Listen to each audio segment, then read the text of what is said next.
3, 2, 1।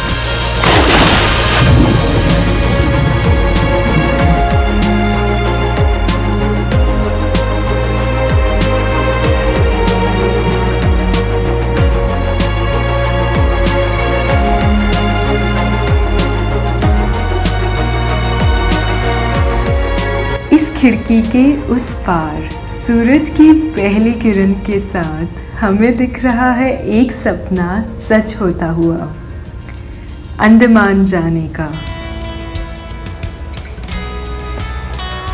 ये port Blair का airport है। हमने यहाँ पे सारी फॉर्मेलिटीज़ कर लिया, RT-PCR टेस्ट दिखा दिया है। सिंपल सा फंडा है, जहाँ से आपकी फ़्लाइट है पोर्ट ब्लेयर के लिए, उससे 48 घंटे के अंदर अंदर आपकी रिपोर्ट होनी चाहिए, मतलब सैंपल आपका हो जाना चाहिए। हम एयरपोर्ट से अब चल चुके हैं और अब हम जा रहे हैं अपने होटल, जिसका नाम है हैरियट व्यू। दिल्ली से आए तो बहुत सर्दी थी और यहाँ पे एकदम से माहौल पूरा बदल चुका है। हाँ बाजू हम सब कुछ आ चुके हैं। कैसा लग रहा है मुझे? बहुत अच्छा लग रहा है। जैसे हम यहाँ पहुँचे हैं उसके बाद तो बहुत ही अच्छा लग रहा है। मतलब कोई चीज़ मुश्किल से मिलती है, मतलब ये टेस्ट वेस्ट और सब फॉर्मेलिटीज़ पूरी करके आप जब निकलते हो तो आपको अलग ही खुशी होती है।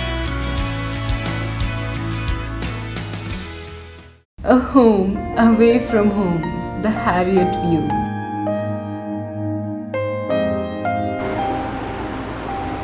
हाँ जी, Welcome to the room. बहुत सुंदर रूम। ये जगह एक लग्जरी होम स्टे है जहाँ अपनापन और फैसिलिटीज का एक परफेक्ट बैलेंस है।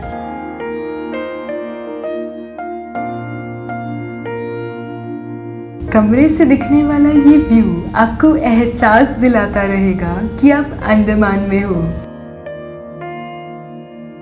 तो ये पूरा फिनिक्स बे है ना? हाँ, ये पूरा फिनिक्स बे है और वो जो पीक दिख रही है वो यहाँ की सेकंड हाईएस्ट पीक है और वहाँ तक हम जाने भी वाले हैं। तो उस पीक का नाम क्या है? Mount Harriet. Mount Harriet. और उसी के नाम पे ये होटल का नाम है।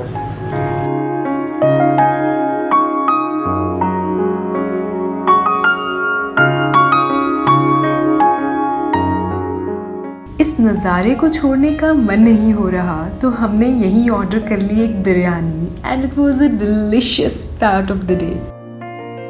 इंजीनियर्स ना टिक के नहीं बैठते। इस होम स्टे के होस्ट हैं समीर भाई, जो कि काफ़ी फ्रेंडली एंड हेल्पफुल हैं। उनसे और उनकी फैमिली से मिलके हमें बहुत अच्छा लगा। तो गाइस ये जो है एप्लीकेशन फॉर्म, आपको गवर्नमेंट फेरी अगर लेनी है, जैसे यहाँ से हैवलॉक जाते हो, पोर्ट ब्लेयर से हैवलॉक या हैवलॉक से नहीं, तो आपको एक एप्लीकेशन फॉर्म को भरना पड़ता है और ये जो है यहाँ का DC ऑफिस में उसको सबमिट करना पड़ता है। फिर एक शाम को एक लिस्टिंग निकलती है, लिस्टिंग निकलेगी। लिस्टिंग अगर आपका नाम आ गया तो जब आपको जाना है उसकी टिकट वहीं काउंटर से लेके, जो जेटी है यहाँ पे, जैसे फिनिक्स बे जेटी से यहाँ से हैवलॉक के लिए चलती है, वहाँ से आप टिकट लीजिए और सीधे निकल जाइए। पर ये एक प्रोसेस है कि DC ऑफिस में ये देके एक लिस्टिंग की आपको वेट करनी पड़ेगी। जब तक आपकी लिस्टिंग नहीं आएगी तब तक आप टिकट परचेस नहीं कर सकते। सही क्या मुझे? एग्जैक्टली। ये तू चला रही है, मैं चला रहा हूँ? तू चला रही है? अच्छा। तो यहाँ रहमान भाई से हमने ये एक्टिवा रेंट की है। बहुत प्यारी एक्टिवा है। यहाँ पे दोनों को हेलमेट पहनना पड़ेगा, ये मैंडेटरी है, और मास्क तो सुपर इम्पोर्टेंट है। अनुमोद बेकरी है यहाँ की, बहुत फेमस बेकरी है। हम क्या करने वाले हैं, यहाँ से कुछ सैंडविचेस या कुछ डिफरेंट पैक कराएंगे और फिर वहाँ माउंट हैरियर पे जाके उसको साथ में बैठ के खाएंगे।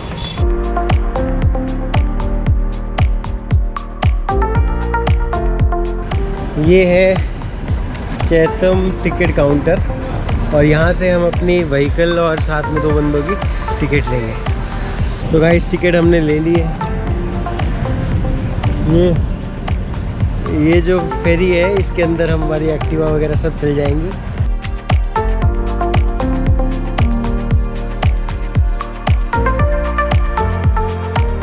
सोचा था अंडमान में आके समुद्र में जाएंगे, लेकिन ये नहीं पता था कि एक्टिवा भी साथ ले जाएंगे। समुद्र का ये नीला रंग और साफ पानी देखकर समझ आ गया कि क्यों अंडमान लोगों की बकेट लिस्ट में होता है। हम एक्टिवा को यहाँ पे उतारेंगे और फिर यहाँ से पूरा ऊपर रास्ता जाते हुए माउंट हैरियट हम पहुँच जाएंगे। क्यों, क्या कहते हैं? सही बात है, सही बात है।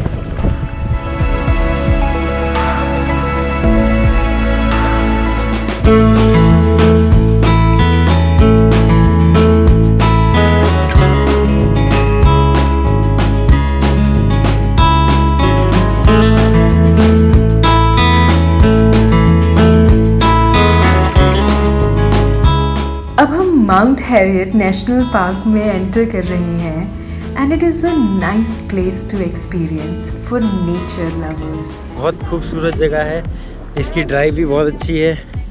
तो माउंट हैरियट नेशनल पार्क से होते हुए ये आया पूरा, तो बहुत खूबसूरत सा लग रहा है। तो मुझे ऐसा लगता है कि ये एक्सपीरियंस थोड़ी देर का तो लेना बनता है, 1-2 घंटे लगेंगे।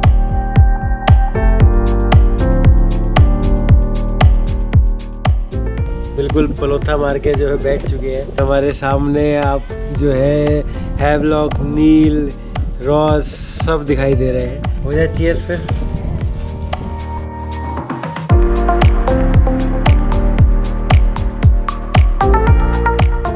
यहाँ सिर्फ बैठकर ही नहीं बल्कि झूलते हुए भी नज़ारे देख सकते हैं।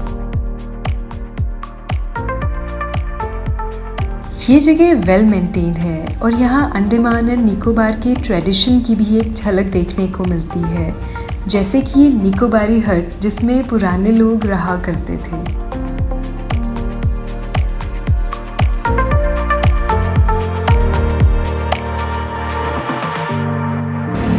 पूरा सफ़र करके आगे कुछ पीने का मन कर रहा है तो सामने हमें मिल गया गन्ने का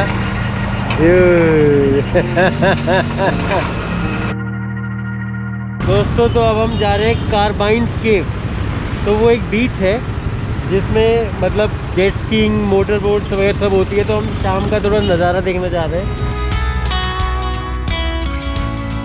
एक नज़र गूगल मैप पर, दूसरी नज़र इस सुंदर व्यू पर, सामने चकाचक roads, the best combination for a perfect ride.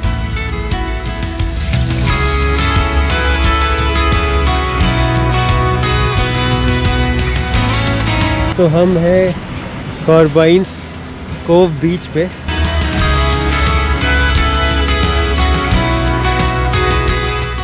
ये बीच टूरिस्टी है, लेकिन यहाँ कुछ वाटर एक्टिविटीज़ करके अपने ट्रिप को एक किक स्टार्ट दी जा सकती है। ये क्या करने वाली है? क्या कहते हैं भैया इसको? जो मैं कहती हूँ जेट स्की। जेट स्की करने वाली है। तो पूरी गिल्ली होने को तैयार है तुम? नहीं तेरे को नीचे गिरा है तो? नहीं, नीचे तो नहीं गिरा था। हम जेट स्कीइंग करने वाले हैं। हमारे पीछे एक राइडर रहेगा, पर अच्छा वापसी तो हम खुद चलाएंगे या जाते हुए खुद चलाएंगे? जाने टाइम वापस आने टाइम उसको देगा चलो। अच्छा।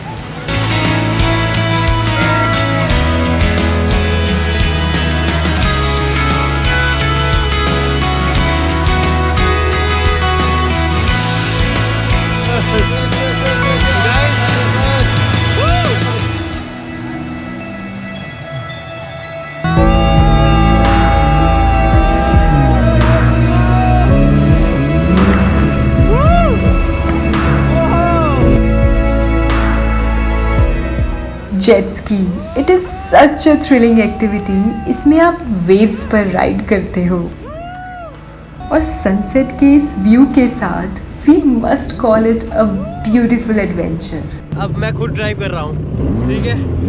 भैया थोड़ा सपोर्ट कर रहे हैं और बारी एस्केलेटर मेरे हाथ में है।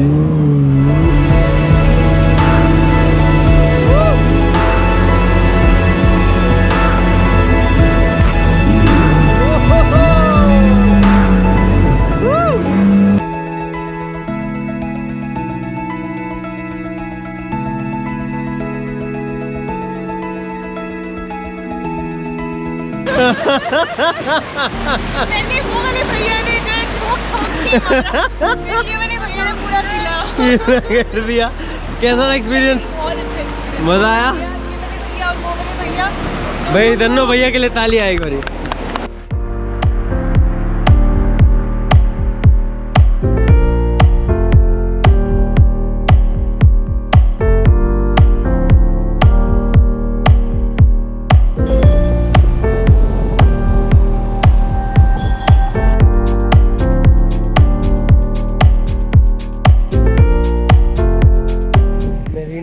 पार्क के हम यहाँ आके वॉक कर रहे हैं। राइट साइड में हमारे कुछ स्टॉल्स हैं जो कि फूड ट्रक जैसे हैं, और लेफ्ट साइड में ये देखिए आप पूरा क्या गजब का नज़ारा है। अंडमान में रात की वाइब्स लेने के लिए हम पहुंचे सीशेल होटल के रेस्टोरेंट में, जहां ओपन रूफटॉप सिटिंग ही नहीं बल्कि ओपन किचन भी है।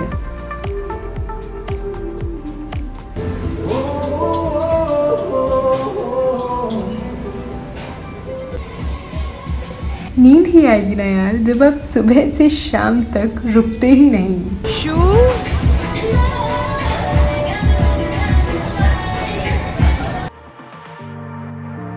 The best part that I liked about this restaurant is जब आप देखते हो कि आपका खाना प्रिपेयर कैसे किया जा रहा है, आपके मुंह में ज़्यादा पानी आने लगता है।